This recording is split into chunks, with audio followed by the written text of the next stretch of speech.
నమస్సుమాంజలి. ఈరోజు నేను పచ్చి చింతకాయల గుజ్జుతో బొచ్చు చేపల పులుసు చేయబోతున్నాను. అది ఎలా అంటే, చింతకాయలు ముందుగా ఉడకపెట్టుకోవాలి. దానికోసం కొన్ని నీళ్ళల్లో చింతకాయలు వేసి బాగా ఉడికించాలి. చాలా బాగా ఉడికించాల్సి ఉంటుందన్నమాట. ఇవి ఎంత బాగా ఉడికితే మనం ఆ గుజ్జుని ఈజీగా తీసుకోవడానికి అంత ఈజీ అవుతుంది. కాబట్టి కొంచెం టైం పడుతుందన్నమాట.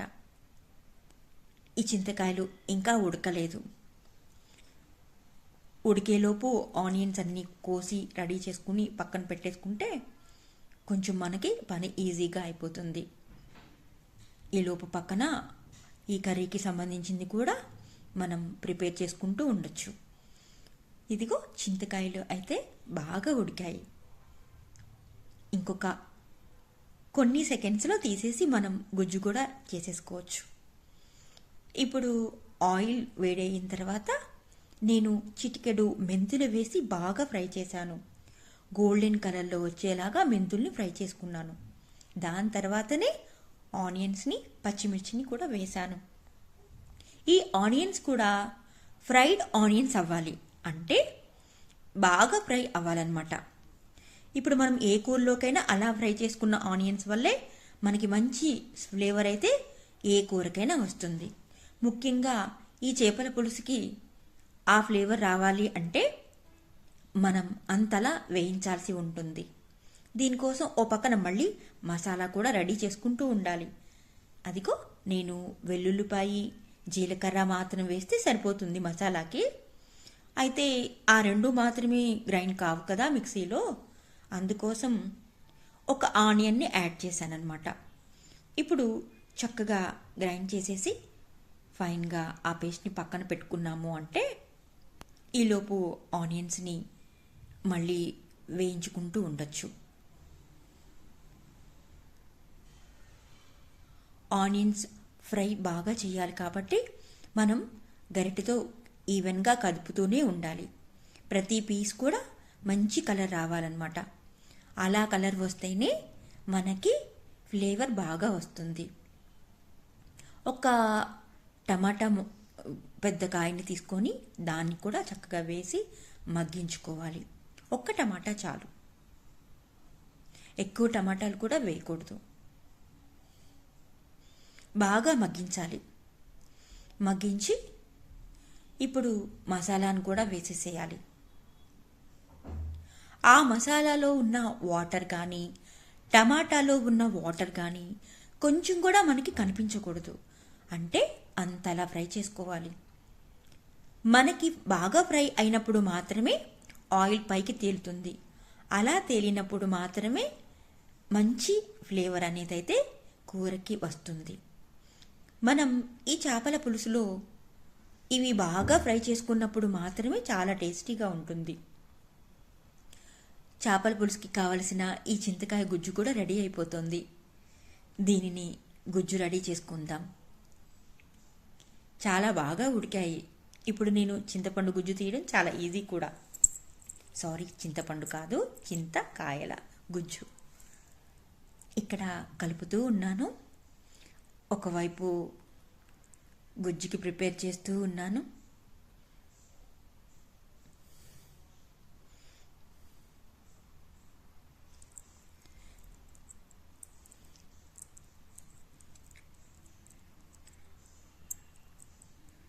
ఫ్రై అయిన ఆనియన్స్లో మనం ఈ ఫిష్ పీసెస్ని కూడా వేసేయచ్చు. ఇప్పుడు బాగా ఫ్రై అయ్యాయో లేదో ఒకసారి చెక్ చేసుకొని ఆయిల్ పైకి తేలుతుందా లేదా అని అబ్జర్వ్ చేస్తూ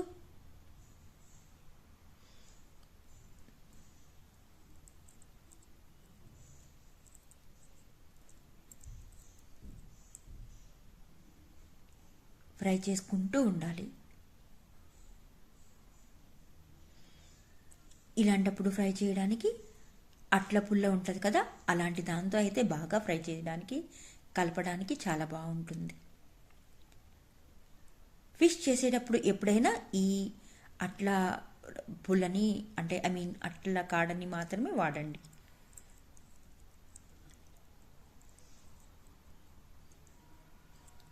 లైట్గా ఇప్పుడిప్పుడే ఆయిల్ పైకి తేలుతూ ఉంది కదా. ఇప్పుడు ఒక హాఫ్ టేబుల్ స్పూన్, చాలా చిన్న స్పూన్ అనమాట, దాంతో కొంచెం పసుపు వేసేసి మళ్ళీ ఒకసారి బాగా కదిపేసి, టమాటాలు కొంచెం గట్టిగా ఉంటున్నాయి కదా, అందుకే ఫ్రై అవ్వడానికి కొంచెం టైం పడుతుంది.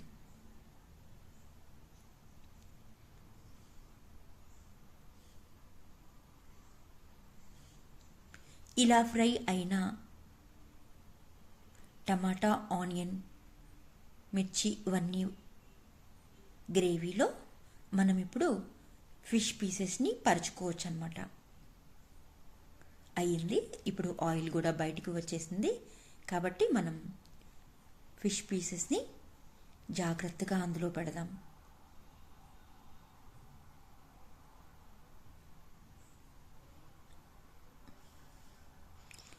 ఫిష్ పీస్ చక్క నీట్గా పెట్టుకుంటే బాగుంటుంది, లేదంటే చెదిరిపోతాయి. ఫిష్ పీస్ వేసిన తర్వాత ఎక్కువసేపు కలపకూడదు. అప్పుడప్పుడు అవసరాన్ని బట్టి రొటేట్ చేయడం కోసం మాత్రమే గరిటెతో కదుపుతూ ఉండాలి. ఈవెన్గా ఉడకాలి కాబట్టి కలపాలి.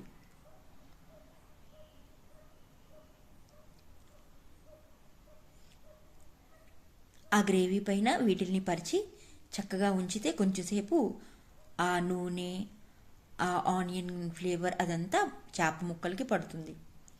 ఒక 5 minutes అలాగా బాగా మగ్గించుకుంటే చేపల్ని మనం గుజ్జు అదంతా వేయకముందే అలా మగ్గించుకోవాలి. అంటే ఆయిల్లోనే చేప ముక్కలు అనేవి కొంచెం సేపు అయినా మగ్గాలి. ఇప్పుడు గుజ్జు రెడీ చేసుకుందాం.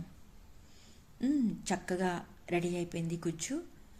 ఇలా నెట్లో స్క్వీజ్ చేసి ఇలా గుజ్జు తీసుకోవాలన్నమాట. చింతకాయల గుజ్జు, చింతపండు ప్లేస్లో వాడుతున్న చింతకాయల గుజ్జు అనమాట. దీన్ని చేప ముక్కల్లో వేసేసుకుందాం. ఇంకో వేసేసాను, ఇంకొంచెం పడుతుంది. సో ఇది కరెక్ట్గా సరిపోతుంది. మనకి వేసేటప్పుడు అర్థమైపోతుంది, ఇంత కొంచెం అయితే ఈ కొంచెం కూరకి సరిపోతుంది, అట్లా తెలుస్తుంది.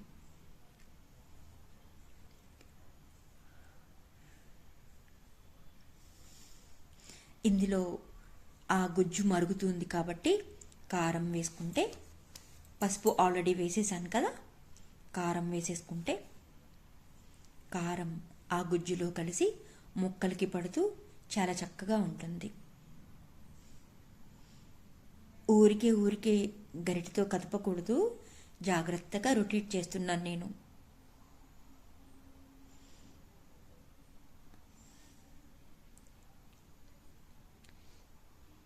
చాలా అంటే చాలా జాగ్రత్తగా కదపాల్సి ఉంటుంది చేపల్ని ఎప్పుడైనా సరే, లేకపోతే ఫిష్ పీస్ చెదిరిపోతుంది. ఎంత కలర్ఫుల్గా ఉందో. తగినంత ఉప్పు కూడా వేసేస్తే ఇప్పుడే ముక్కలకి పడుతూ ఉంటుంది. పులుపు, కారం, ఉప్పు 3 ముక్కలకి పడుతూ ఉంటాయి చక్కగా. చూసారా ఎంత మంచి కలర్ వచ్చిందో. ఆ చింతకాయల గుజ్జు వల్ల కూడా మంచి కొంచెం చిక్కదనం వచ్చింది, మరీ వాటరీగా లేకుండా అయింది.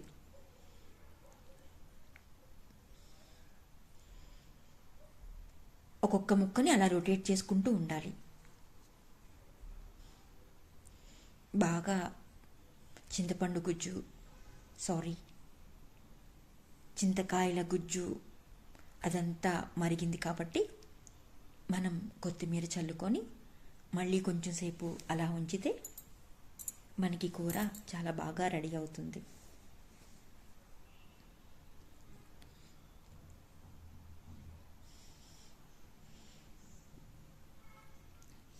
కొత్తిమీర చల్లేసాను కదా, చక్కగా కుక్ అవుతుంది. కానీ ఇంకా కుక్ అవడానికి ఈజీగా ఒక 5 minutes పైనే పడుతుంది. ఆల్రెడీ పీసెస్ అయితే బాగా ఉడికాయి.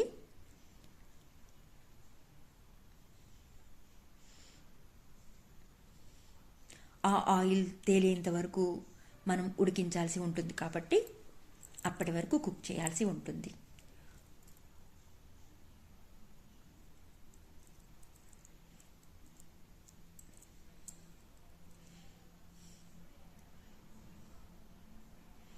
పీసెస్ని చక్కగా రొటేట్ చేస్తూ పులుపు, ఉప్పు, కారం అన్నీ వాటికి పట్టేలాగా జాగ్రత్తగా కదుపుతూ ఉండాలి.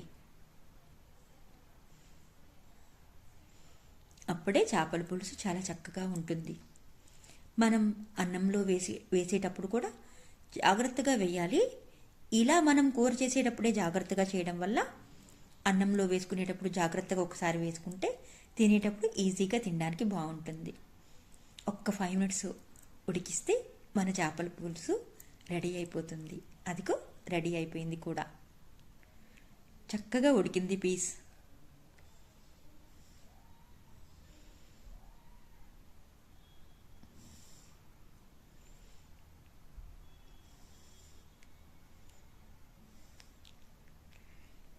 ఈ పులుసు త్వరగా అయిపోతే చక్కగా అన్నంతో తినాలి అనిపిస్తుంది.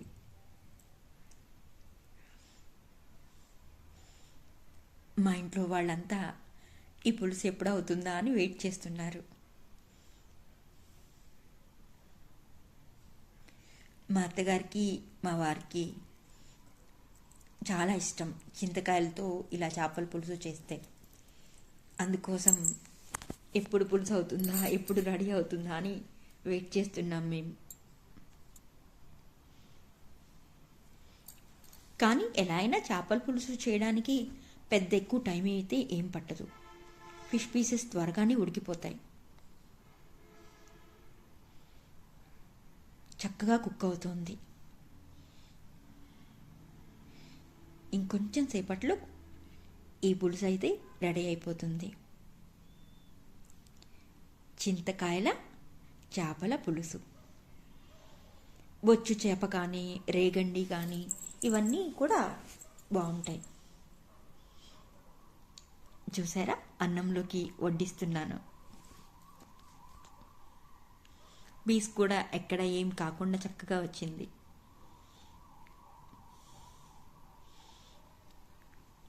చాలా బాగున్నాయి పీసెస్. కర్రీ కూడా చాలా చక్కగా వచ్చింది.